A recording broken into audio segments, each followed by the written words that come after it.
اب تو میں ایک نئی کتاب آج کل لکھ رہا ہوں، اے چیلنج ٹو گرامیرینس. اس میں نے یہ کہا ہے کہ اردو اور انگریزی بھی حلیف ہیں، حریف نہیں ہے. انگریزی اگر کسی کو اردو سے انگریزی ترجمہ نہیں آتا یا انگریزی سے اردو نہیں آتا تو وہ کلیم نہیں کر سکتا کہ مجھے اردو آتی ہے یا انگریزی آتی ہے. تو اس لیے وہ ان کی بھی آپس میں صلح کر رہے ہیں. اور اللہ تعالیٰ نے میاں والی کو جو کلچر بخشا ہے نا، وہ بڑا ایبزارب کرتا ہے. وہ میں سمجھتا ہوں کہ میاں والی کا بندہ جدھر چلا جائے نا، وہ کچھ نیا فینومینن کر دیتا ہے. آج تک جو مثلا رینر مارٹن انگریزی کی بڑی مشہور کتاب ہے، 1 صدی سے وہ چھائی ہوئی ہے، اس کو کسی نے چیلنج نہیں کیا کہ اس میں بھی کوئی غلطی ہو سکتی ہے. یا جو آج کل ہندوستان کی وہ ایس پی بخشی کی کتاب ہے پریکٹیکل جنرل انگلش، اس کو بھی، اور جو ہماری ٹیکسٹ بکس ہیں 9ویں 10ویں 11ویں 12ویں، ان میں جو بلنڈر ہوئے پڑے ہیں، تو اس کو بھی انشاءاللہ پہلی دفعہ میں سامنے لا رہا ہوں کہ ڈگریاں رکھنا اور بات ہے، انگریزی کا آ جانا بالکل دوسری بات ہے. اور وہ لوگ جنہوں نے پی ایچ ڈی کی ہے اور لنگوسٹک میں کی ہے اور آکسفورڈ سے کی ہے یا کیمبرج سے، انگریزی لکھنا ان کے بھی بس کا روگ نہیں ہے. یہ بددین ہے اللہ کی. اور ملک منور صاحب لکھ سکتے ہیں، وہ انہوں نے پی ایچ ڈی نہیں کی.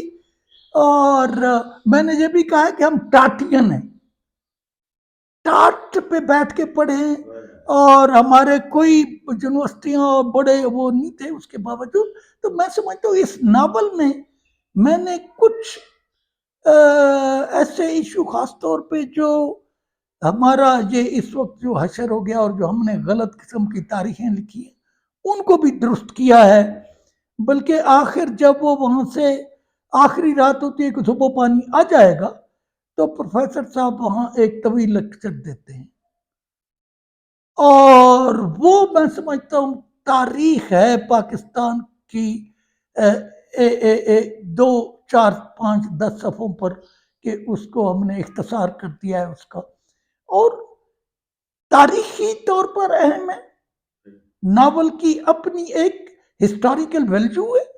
بلکہ میں اگر یہ کہوں کہ ہم نے سچی تاریخ لکھ دی ہے کہ آج سے 100 سال پہلے کا ادھر پاکستان کیسا تھا، ہمارا میاں والی کیسا تھا، اور کیا خزانہ ہم نے کھو دیا. کچھے میں تقریباً 30-40 گاؤں جو اکھڑ گئے جہاں سے، لیکن میں نے کوشش کی ہے اور انشاءاللہ میرا خیال ہے کامیاب رہا ہوں کہ میں ان کو زندہ کر دوں. وہ ری لیو کر رہے ہیں، اس میں وہ دوبارہ زندہ چلتے پھرتے متحرک آپ کو نظر آئیں گے. اور میک بلیو کریٹ کیا ہے، مطلب ہے کہ یہ کوئی نہیں کہہ سکتا کہ یہ بات گھڑی ہوئی ہے، وہ تاریخ کے طور پر لے گا. جو بھی پڑھے گا اس کو وہ سمجھے گا کہ یہ تاریخ ہے، تو گویا ہم نے تاریخ کو ریکنسٹرکٹ کر دیا. جو کہنا چاہیے کہ یہ روحانی تاریخ ہے، اور یہ ثقافتی تاریخ ہے، اور یہ سماجی تاریخ ہے، اور یہ سچی تاریخ ہے جو ہم نے لکھ دی ہے. ہم کیا ہیں، کیسے ہیں، آئینہ لگا دیا ہے. اور میں سمجھتا ہوں میاں والی کا بندہ اس میں اپنا آئینہ دیکھے گا. ایک بات میں نے دیکھی ہے کہ آپ نے اپنے علاقے کو، اس کے کلچر کو، اس کی زبان کو، معاملات کو، گفتگو کو ایک تو پرمغز بنایا ہے. مطلب یہ ہے کہ انفارمیشن دی ہے لوگوں کو، حقائق بیان کی. خاص بات یہ تھی کہ آپ کی جو طبیعت میں وہ ایک جو مزاح تھا وہ بھی آپ نے اس میں شامل کیا. ایسی باتیں تھیں جو بڑی اچھی لگی اور بڑا ہنسنے پر مجبور. چلو یہ بھی دیکھیں، جتنا میاں والی کی زندگی میں ہے اتنا ہے. اور جو بات میں ایک اور کہنا چاہتا ہوں کہ ناول میں جو جتنے بھی عظیم ناول ہیں نا، ان میں ایک طرح کی میجک ریئلزم، کچھ ایسی باتیں ہو جاتی ہیں کہ جو کہو کہ عام طور پہ لوگ کہتے ہیں یہ کیسے ممکن ہے، لیکن اس میں ہم نے ناممکن کو ممکن بنایا ہے. کہ ایک گلیری ہے جو اس قرہ کے ساتھ باتیں کرتی ہے، اور وہ اس کو یہ کہیں کہ آنے والے واقعات کا بتا دیتی ہے، اور آخر پہ وہ اس گلیری کو اور اس کے جوڑی دار کو گھر لے کے آتی ہے ادھر کہ ہم تمہیں ادھر کسی درخت پہ بسا دیں گے. تو اب یہ میجک ریئلزم ہے. اور بھی اس طرح کے اس میں اور پھر آپ دیکھو کہ جو ہماری ثقافت ہے، جو ہمارا شرم و حیا ہے، حالانکہ اس میں نے ناول میں 2 سہاگ راتیں تفصیل کے ساتھ لکھی ہیں، لیکن کوئی نہیں کہہ سکتا کہ اس میں اتنی ساری ذرا سی بھی کوئی بے حیائی کی بات ہو. تہذیب کے دائرے کے اندر رکھ کے لکھا ہے. اور کمال یہی ہوتا ہے کہ آپ افشاک کریں اخفا کے ساتھ، کہ اس کو لپیٹ کے بھی رکھیں اور بات سمجھ میں بھی آ جائے. تو اس میں میجک ریئلزم کی جگہ جگہ نمونے ہیں کہ کیسے جو ہے نا ایک بات کنوے ہو جاتی ہے اور بظاہر اس کا کوئی نظر نہیں آتا، کوئی وجہ نظر نہیں آتی. اور ہمارے انگریزی کے بڑے مشہور ناولسٹ ہیں ہارڈی، اس میں مس چانسز بہت ہیں. ہر دفعہ غلط چانس ابھرتا ہے اور کردار بیچارے سفر کرتے. میرے ناول میں گڈ چانسز ہیں کہ ان کو ایسا موقع ملتا ہے جس سے ان کی زندگی بچ جاتی ہے. پازیٹو رکھا ہے کہ میں یہ کہنا چاہتا ہوں کہ قضاء و قدر والے بھی مظلوم کی مدد کرتے ہیں، اس کے اوپر زیادہ ظلم نہیں ڈھاتے.